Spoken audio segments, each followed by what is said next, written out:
నమస్తే, welcome to RTV. నేను సచిన్. జియో పాలిటిక్స్లో పరిణామాలు చాలా వేగంగా మారిపోతున్నాయి. ఒకరి మాట ఒకరు నమ్మటం లేదు, బట్ నమ్మినట్టు నటిస్తున్న సందర్భం.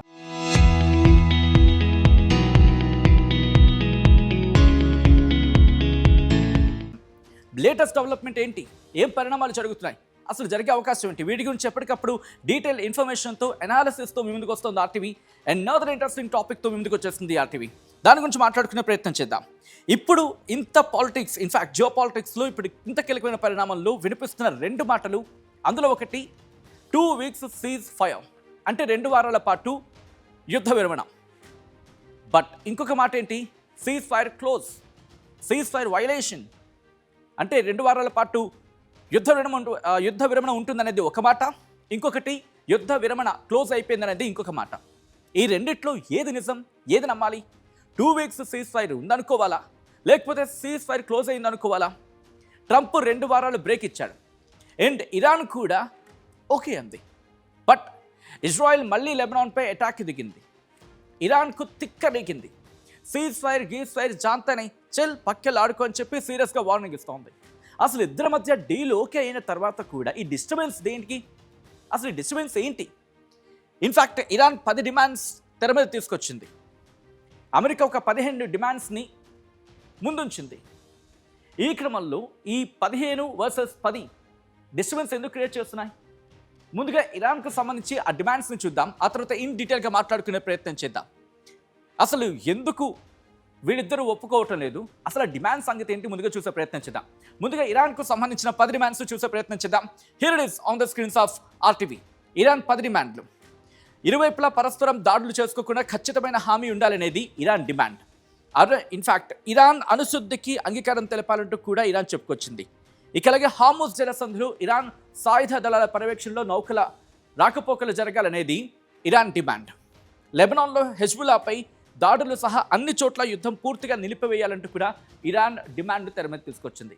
Moving to the next graphic. దాదాపుగా 10 డిమాండ్లు తెర మీద తీసుకొచ్చింది ఇరాన్. దాంట్లో 4వది, పశ్చిమాసియాలో అన్ని స్థావరాలు మోహరింపు కేంద్రాల నుంచి అమెరికా బలగాలు ఉపసంహరించుకోవాలి, అంటే అక్కడి నుంచి వెళ్ళిపోవాలి అనేది. పశ్చిమాసియాలో వాళ్ళకున్న స్థావరాలు, అక్కడ మోహరించిన కేంద్రాల నుంచి అమెరికా బలగాలు వెంటనే వెళ్ళిపోవాలనేది ఇరాన్ 4వ డిమాండ్.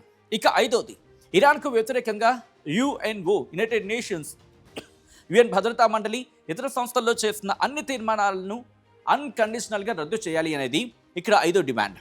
ఇక 6వది, హార్ముజ్ జలసంధిపై ఇరాన్ ఆధిపత్యానికి హామీ ఇచ్చేలా ఫ్రాన్సిస్ ప్రోటోకాల్ ఏర్పాటు చేయాలి. ఇందుకోసం పరస్పర అంగీకారంతో రూల్స్ రూపకల్పన చేయాలి అనేది ఇరాన్ 6వ డిమాండ్ ఇరాన్కి సంబంధించి. Moving to the next graphic. 7వ పాయింట్ ఏంటి? ఇరాన్కు జరిగిన నష్టానికి పూర్తి స్థాయిలో పరిహారం చెల్లించాలి అనేది ఇరాన్ పెట్టిన డిమాండ్. 8వది, ఇరాన్పై ఉన్న అన్ని రకాల ఆంక్షలని తొలగించాలి. విదేశాల్లో సీజ్ చేసిన అన్ని ఇరాన్ ఆస్తులని, నిధులని విడుదల చేయాలి, ఇమీడియట్గా జరగాలి అనేది ఇరాన్ పెట్టిన 9వ డిమాండ్. ఇక 10వ డిమాండ్ ఏంటి? షరతులన్నీ అంతర్జాతీయ చట్టాల కింద తప్పనిసరిగా అనుసరించేలా ఐక్యరాజ్యసమితి భద్రతా మండలి తీర్మానం చేయాలి అనేది ఇరాన్ పెట్టిన 10 డిమాండ్స్ మనకి కనిపిస్తున్నాయి. ఇరాన్ పెట్టిన 10 డిమాండ్స్ ఇవి. మరి అమెరికా పెట్టిన 15 ఆ డిమాండ్స్ అనుకోవచ్చు, ఆర్డర్స్ అనుకోవచ్చు, వాటిని చూసే ప్రయత్నం చేద్దాం. ఆ తర్వాత ఈ రెండింటిని కంపేర్ చేసే ప్రయత్నం చేద్దాం. Moving on to the next graphic. America పెట్టిన 15 పాయింట్స్ అనుకోండి, డిమాండ్స్ అనుకోండి, ఆర్డర్స్ అనుకోండి, whatever it may be. America ఏమంటోంది? విస్తృత స్థాయిలో చర్చలకు వీలుగా 1 రోజుల పాటు పూర్తి స్థాయి కాల్పుల విరమణ జరగాలి అనేది అమెరికా ప్రతిపాదించిన ద వెరీ ఫస్ట్ పాయింట్. ఆ తర్వాత 2వది, ఇరాన్ న్యూక్లియర్ ఎపిసోడ్ శాశ్వతంగా వదిలేయడం. ఇక 3వది, ఇరాన్లో అణుశుద్ధిని నిలిపివేయాలి. ఇక 4వ పాయింట్, ఇప్పటికే శుద్ధి చేసిన యురేనియం నిల్వలను అంతర్జాతీయ అణుశక్తి సంస్థ, అంటే IAEA, యాక్చువల్లీ IAEA అది ఇంటర్నేషనల్ అటామిక్ ఎనర్జీ ఏజెన్సీకి అప్పగించాలి అనేది ఇటు ట్రంప్ పెట్టిన 4వ డిమాండ్.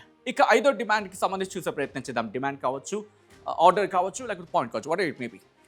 ఇరాన్లోని నతాంజ్, ఇస్ఫహాన్ ఫోర్దో, అంటే ఇరాన్లోని నతాంజ్ కావచ్చు, ఇస్ఫహాన్ కావచ్చు, ఫోర్దో అణు కేంద్రాలను IAEA ఆధ్వర్యంలో పూర్తిగా ధ్వంసం చేయాలి అని చెప్పి, అంటే అంతర్జాతీయ, అంటే ఇంటర్నేషనల్ అటామిక్ ఎనర్జీ ఏజెన్సీ వాళ్ళ ఆధ్వర్యంలో పూర్తిగా ధ్వంసం చేయాలి అనేది. ఇక 6వ పాయింట్, హార్ముజ్ జలసంధిని 24/7 తెరిచి ఉంచాలనేది. పశ్చిమాసియాలో వివిధ దేశాల్లో ప్రాంతీయ మిలిషియా కార్యకలాపాలని పూర్తిగా ఇరాన్ నిలిపివేయాలి అనేది ఇరాన్ పెట్టిన 7వ డిమాండ్. ఇక 8వది, వివిధ మిలిటెంట్ గ్రూపులకు మద్దతు నిలిపివేయాలి అనేది ఇరాన్కు అమెరికా పెట్టిన 8వ డిమాండ్. ఆ తర్వాత 9వ పాయింట్ని చూసే ప్రయత్నం చేద్దాం. 9వ పాయింట్ ఏంటి? దీంట్లో ఏమంటోంది? బెలిస్టిక్ మిజైల్స్ సంఖ్య వాటి సామర్థ్యాన్ని నియంత్రించాలి అనేది అమెరికా ఇరాన్ ముందు పెట్టిన 9వ డిమాండ్. దాంతోపాటు 10వ డిమాండ్ గురించి మాట్లాడుకునే ప్రయత్నం చేద్దాం. 10వ డిమాండ్ ఏంటి? కేవలం స్వీయ రక్షణకే క్షిపణిని వినియోగించాలి, అంటే వాళ్ళ సెల్ఫ్ డిఫెన్స్ కోసమే, వాటి కోసం మాత్రమే మిసైల్స్ను ఉపయోగించాలి అనేది ఇటు ట్రంప్ అమెరికా పెట్టిన డిమాండే ఇరాన్కి. ఇక 11వది, ఈ షరతులకు ఇరాన్ అంగీకరిస్తే ఆ దేశ డిమాండ్స్కు ఒప్పుకుంటానంటున్నాడు ట్రంప్. అన్నిటికీ కాదు, కండిషన్ సప్లై కొన్నిటికి మాత్రమే. ఇక 12వది, ఇరాన్పై అన్ని రకాల శాంక్షన్స్ని ఎత్తివేస్తాం. ఇక్కడ కూడా కొన్ని ఇది అంటూ ఉంటారు కదా, కండిషన్ సప్లై కొన్నిటికి మాత్రమే.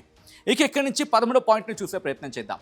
13వ పాయింట్ ఏంటి? ఇరాన్లో బుషహెర్ అణు విద్యుత్ ప్లాంట్ సహా ఆ దేశ పౌర అణు కార్యక్రమానికి కూడా టెక్నాలజికల్ హెల్ప్ అందిస్తామని చెప్పి, అంటే వీళ్ళు న్యూక్లియర్ సపోర్ట్ అందిస్తారు.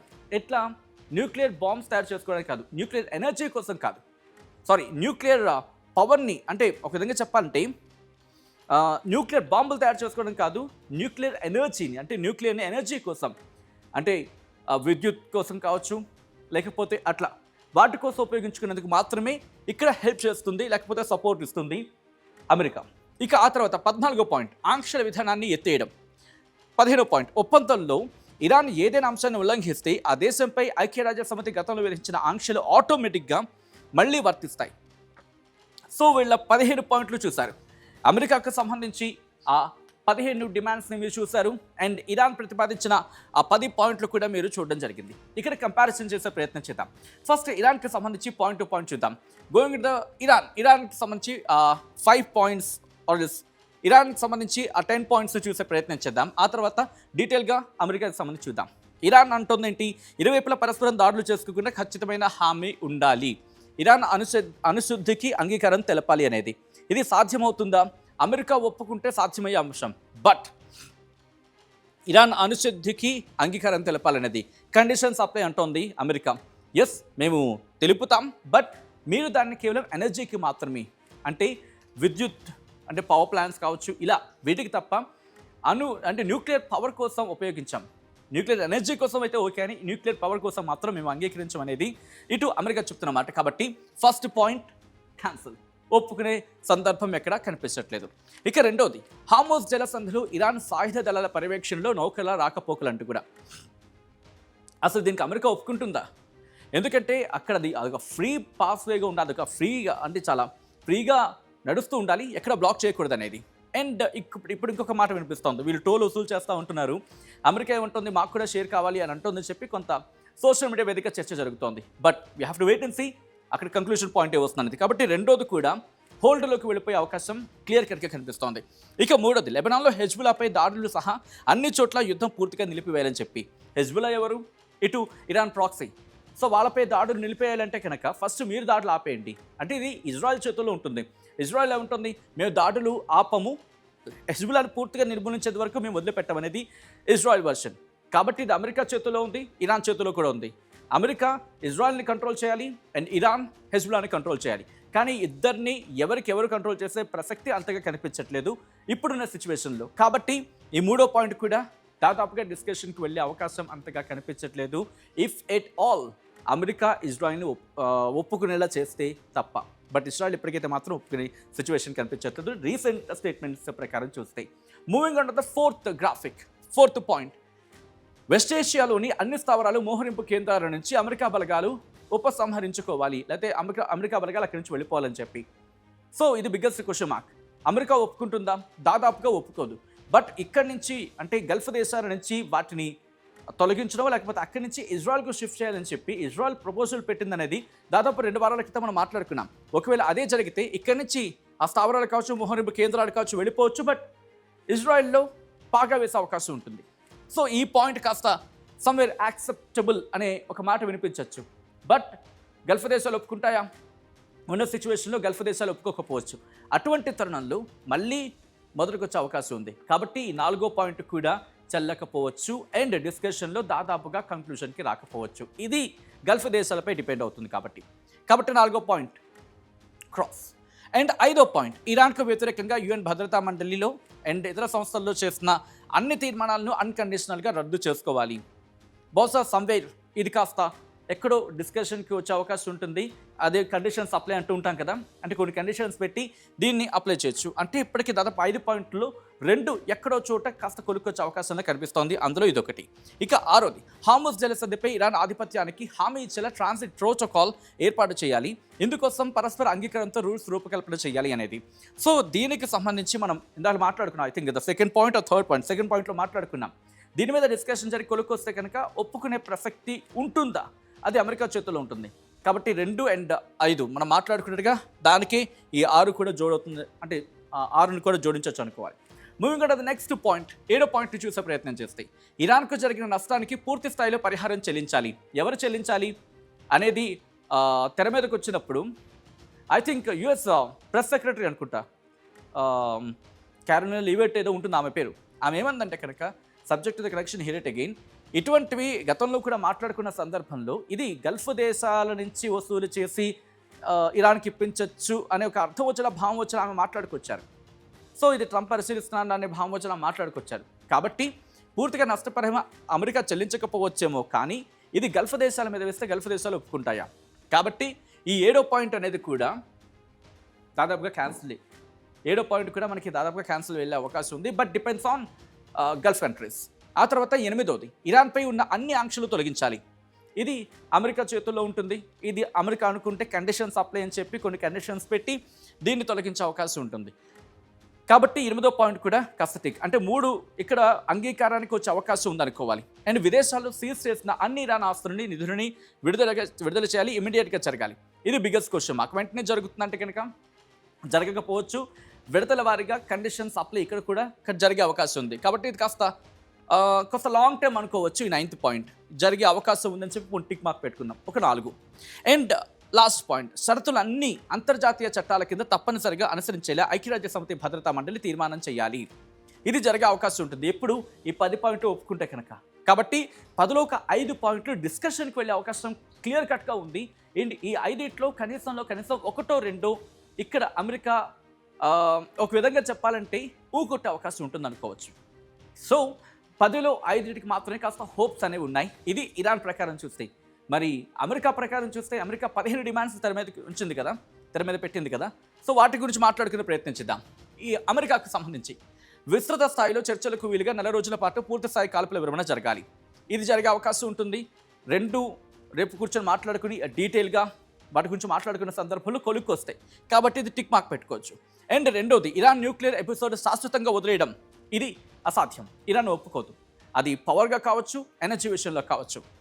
అండ్ దీని గురించి బరాక్ ఒబామా గురించి అంటే ఒక్కసారి మనం కాస్త గతంలోకి వెళ్లాల్సి ఉంటుంది. బరాక్ ఒబామా ఇదే అంశం గురించి వచ్చినప్పుడు కొన్ని కండిషన్స్ పెట్టి జేపీఎస్సీ ఏదో ఉంటుంది అనుకుంటా, వీళ్ళిద్దరి మధ్య జేపీఎస్సీ ఏదో ఉంటుంది. సో ఆ ఒక డీల్ అయితే కుదుర్చుకున్నాడు. అంటే ఇరాన్ అనేది న్యూక్లియర్ పవర్ను ప్రొడ్యూస్ చేసుకోవచ్చు, అంటే న్యూక్లియర్ ఎనర్జీని ప్రొడ్యూస్ చేసుకోవచ్చు బట్ న్యూక్లియర్ పవర్కి వెళ్ళకూడదు. అంటే ఇరాన్ కూడా అగ్రిమెంట్కి వచ్చింది, కుదుర్చుకుందని చెప్పి. బట్ ట్రంప్ అంటాడు అది ఫేక్, అది కరెక్ట్ కాదనేది. కాబట్టి ఈ పాయింట్ విషయంలో ఇరాన్ ఒప్పుకోకపోవచ్చు. 2వ పాయింట్ క్యాన్సిల్. ఇక 3వది, ఇరాన్లో అణుశుద్ధిని నిలిపివేయాలి. ఇప్పటికే 60% ఎన్రిచ్డ్ యురేనియం వాళ్ళ దగ్గర ఉంది. 60% చేసిన ఎన్రిచ్డ్ యురేనియం అది 90%కి వెళ్ళిపోతే బాంబు తయారైపోతున్న భయంతో అమెరికా దాడికి దిగింది. కాబట్టి ఇప్పుడున్న సిచ్యువేషన్లో ఒకవేళ అది ఉండుంటే దీన్ని ఇంకా శుద్ధి చేసుకునే ప్రయత్నం చేస్తుంది తప్ప ఆపే ప్రయత్నం చేయదు. కాబట్టి 3వ పాయింట్ కూడా చెల్లుబాటు అయ్యే అవకాశం కనిపించట్లేదు. ఇక 4వది, ఇప్పటికే శుద్ధి చేసిన యురేనియం నిల్వలను అంతర్జాతీయ అణుశక్తి సంస్థకు అప్పగించాలి. ఇంత యుద్ధం చేస్తుంది దానికోసం అమెరికా. కనీసం గుప్పెడు, ఏదో మాట పడుతుంది గుప్పెడు అంటున్నాను, కనీసం గ్లాసులు వాటర్ మేబీ ఒక ఇంత క్వాంటిటీ అయినా పట్టుకోలేకపోయింది. అటువంటిది ఇరాన్ వదులుకుంటుందా? కాబట్టి ఫస్ట్ పాయింట్ మినహా మిగతా 3 పాయింట్లు ఎక్కడా ఒప్పుకునే ప్రసక్తి ఇరాన్ విషయంలో కనిపించట్లేదు. నెక్స్ట్ పాయింట్ చూద్దాం. Moving on to the 5th point, ఇరాన్లోని నటాంజ్, ఇస్ఫహాన్, ఫోర్దో అణు కేంద్రాలను ఇంటర్నేషనల్ అటామిక్ ఎనర్జీ ఏజెన్సీ ఆధ్వర్యంలో పూర్తిగా ధ్వంసం చేయాలి. కష్టం. ఈ పాయింట్ కూడా సాధ్యం కాదు. అఫ్కోర్స్ వీళ్ళంతా దాడి చేసినప్పటికీ వాటిని మళ్ళీ పునరుద్ధరించుకొని వాటిని మళ్ళీ ఆ ప్రొడక్షన్లోకి తీసుకొచ్చే ప్రయత్నం చేస్తుంది తప్ప పూర్తిగా విడిచిపెట్టే అవకాశం, వదిలిపెట్టే అవకాశం ఇరాన్ విషయంలో కనిపించట్లేదు. కాబట్టి ఈ పాయింట్ కూడా కష్టం. ఇప్పటివరకు 1 పాయింట్ మన అనాలిసిస్లో దొరికింది. అండ్ 6th పాయింట్, హార్మోస్ జలసంధిని 24/7 తెరిచి ఉంచడం. ఇది సాధ్యమవుతుంది, అమెరికా చేతుల్లో ఉంటుంది. అండ్ 7th, పశ్చిమాసియాలోని వివిధ దేశాల్లో ప్రాంతీయ మిలీషియా కార్యకలాపాలు ఆపేయాలి. దీనికి ఒప్పుకునే సందర్భం ఎక్కడ కనిపించట్లేదు, కాబట్టి 7th కూడా కష్టం. ఇప్పటివరకు 2 పాయింట్లు మాత్రమే కాస్త డిస్కషన్లో ఒక ఫ్రూట్ఫుల్ డెసిషన్కి వచ్చే అవకాశం కనిపిస్తోంది. ఇక 8th, వివిధ మిలిటెంట్ గ్రూపులకు మద్దతు నిలిపివేయాలి. ఇది కూడా జరిగే సందర్భం లేదు. హెజ్బుల్లా, హమాస్, హౌతీలు, ఇరాక్లో ఉన్న మిలీషియాస్, ఇలా వీటికి ఇవే కదా ఇరాన్కి బలం. వీటిని ఎందుకు వదిలేసుకుంటుంది? కాబట్టి వదులుకునే అవకాశం ఎక్కడ కనిపించట్లేదు. ఇది 8వ point. Move next point, 9th point, బెలిస్టిక్ missiles సంఖ్య సామర్థ్యంపై నియంత్రణ. ఎట్లా సాధ్యం? ఎందుకు ఒప్పుకుంటాయి? నువ్వేం బాంబు వేయాలో నేను డిసైడ్ చేస్తానంటే అవి ఎందుకు ఒప్పుకుంటాయి? కాబట్టి 9th పాయింట్ కూడా చెల్లుబాటు అవ్వకపోవచ్చు. కేవలం స్వీయ రక్షణకే మిజైల్స్ను వినియోగించాలి. కోర్స్ ఈ బెలిస్టిక్ మిజైల్స్ ఏమైనా దీపావళి బాంబుల స్వీయ రక్షణకి కదా అది కూడా వాళ్ళనేది, లేకపోతే ఏమైనా పండగకు వాడుకోవడానికి కాదు కదా. సో ఈ 10th పాయింట్ కూడా డిస్కషన్కి రాకపోవచ్చు. డిస్కషన్ వరకు ఇరాన్ యాక్సెప్ట్ చేయకపోవచ్చు డిస్కషన్కి వచ్చిన. అండ్ 11th పాయింట్, ఎందుకంటే 2 పాయింట్లకు దాదాపు ఒకలా కనిపిస్తున్నాయి. మిజైల్స్ ఎందుకు? వాళ్ళని కాపాడుకోవడానికి. అండ్ దాని మీద నీ నియంత్రణ ఉంటుందంటే అవి ఎందుకు ఒప్పుకుంటాయి? కాబట్టి ఇప్పటివరకు 3 పాయింట్లు మాత్రం మనకు కనిపించాయి. అండ్ 11th పాయింట్, ఈ షరతులకు ఇరాన్ అంగీకరిస్తే ఆ దేశ డిమాండ్స్కు ఒప్పుకుంటాను అంటూ ట్రంప్ చెప్పుకొచ్చాడు. కాబట్టి ఇన్ని డిమాండ్స్కు ఇరాన్ ఒప్పుకునే అవకాశం లేదు, కాబట్టి 11 డిమాండ్ అనేది కూడా చెల్లదు. అండ్ 12th, ఇరాన్పై అన్ని రకాల ఆంక్షలు ఎత్తివేత. ఇది బిగ్గెస్ట్ క్వశ్చన్ మార్క్. ఇది జరిగితే అది జరిగేది, కాబట్టి ఇది జరగకపోవచ్చు.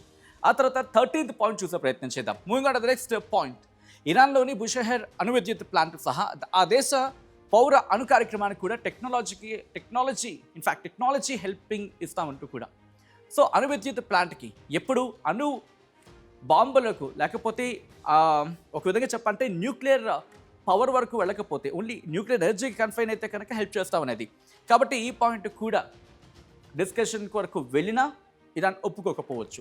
అండ్ 14th, ఇంతవరకు శాంక్షన్స్ విధానాన్ని ఎత్తేయాలని చెప్పి. బహుశా ఇది డిస్కషన్కి వెళ్తే అన్ని జరిగితే కదా ఇక్కడ వరకు వెళ్ళేది. కాస్త శాంక్షన్స్ విషయాన్ని కాస్త ఆలోచించే అవకాశం ఉంటుంది, కాబట్టి ఇది కాస్త పోనీ ఒప్పుకోవచ్చు, డిస్కషన్కి వెళ్ళొచ్చు అనుకుందాం. అంటే ఒక 4 పాయింట్లు వెళ్ళే అవకాశం ఉంటుంది. ఇక 15వ పాయింట్, ఒప్పందంలో ఇరాన్ ఏదైనా అంశాన్ని ఉల్లంఘిస్తే ఆ దేశంపై ఐక్యరాజ్య సమితి గతంలో విధించిన ఆంక్షలు ఆటోమేటిక్గా మళ్ళీ వర్తిస్తాయనేది. సో 15 పాయింట్లలో ఒక 4 పాయింట్లు మాత్రమే అమెరికాకు సంబంధించి డిస్కషన్కి వచ్చే అవకాశం ఉంది. డిస్కషన్లో కాస్త సమ్వాట్ కొంచెమైనా ఫ్రూట్ఫుల్ డిస్కషన్ వరకు వెళ్ళి ఎక్కడో కంక్లూషన్ పాయింట్కి వచ్చే అవకాశం ఒక 4 పాయింట్లకు మాత్రమే కనిపిస్తోంది అమెరికా విషయంలో. అదే ఇరాన్ విషయంలో ఒక 5 పాయింట్లు. అంటే ఎక్కడా కూడా ఇది తెగే అవకాశం కనిపించట్లేదు. సో వీళ్ళిద్దరి మధ్య సీజ్ ఫైర్ జాంతనై అంటూ చెప్పుకోవడంలో అండ్ డీల్ ఓకే అయిన తర్వాత కూడా డిస్టర్బెన్స్ ఎందుకు కంటిన్యూ అవుతుందంటే ప్రధానంగా వినిపించే మాట ఇది. అండ్ వాళ్ళేమో హెజ్బుల్లా మీద దాడి చేస్తున్నారు ఇజ్రాయెల్. ఇరాన్ ఏముంటుంది? ఆ పాయింట్ మాకు కీలకం. ఇన్ఫ్యాక్ట్ హెజ్బుల్లా మాకు ఇంపార్టెంట్. హెజ్బుల్లా మీద మీరు దాడి చేశారు కాబట్టి సీజ్ ఫైర్ మేము క్లోజ్ చేస్తున్నామని చెప్పి అండ్ స్ట్రైట్ ఆఫ్ హార్మోస్ని క్లోజ్ చేస్తున్నామని చెప్పి ఇరాన్ చెప్పుకొస్తోంది. అసలు ఆ పాయింటే లేదంటోంది అమెరికా. సో ఇక్కడే అర్థమైపోయింది ఇద్దరికీ చెడిందని చెప్పి. సో ఇక్కడే క్లియర్గా అర్థం చేసుకోవచ్చు, ఇది తాత్కాలికంగా మాత్రం నిలిచి ఉండే అంశం. ఇది 45 రోజులు కాదు కదా, కనీసం 4 రోజుల పాటు వెళ్ళినా కూడా ఆశ్చర్యపడాల్సిన అవసరం లేదనేది వినిపించే మాట. సో మీకేమనిపిస్తోంది? ఇటు అమెరికా అండ్ ఇరాన్ ఈ రెండు కూర్చొని ఈ అంశాన్ని కొలిక్కి తీసుకొచ్చే ప్రయత్నం జరుగుతుందని చెప్పి మీరు అనుకుంటున్నారా? మొత్తంగా ఏం జరగచ్చు? మీరేమనుకుంటున్నారు? కామెంట్ చేసే ప్రయత్నం చేయండి.